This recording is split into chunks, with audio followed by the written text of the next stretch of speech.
Hi everyone, I'm Tim McGuire with the Tim McGuire team at Compass, and today I'm with my associate Eva Tia, and we're at a brand new listing that we have at 1832 Railroad Avenue in the heart of downtown Livermore.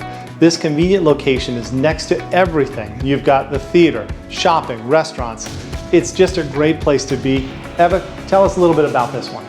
This house is beautiful. It features about 1,780 square feet of living space, has 3 bedrooms and 3.5 bathrooms. It also features an updated kitchen with stainless steel appliances, granite countertops. We also have plantation shutters throughout and beautiful laminate flooring. Come on down and check it out.